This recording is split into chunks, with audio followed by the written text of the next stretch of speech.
அன்பே கண்கள் கோர்த்து கொண்டு வாழ்வின் எல்லை சென்று ஒன்றாக வாழலாம். ஆயுள் காலம் யாவும் அன்பே நீயே போதும்.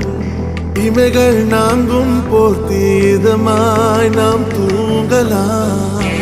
நீயும் நானும் அன்பே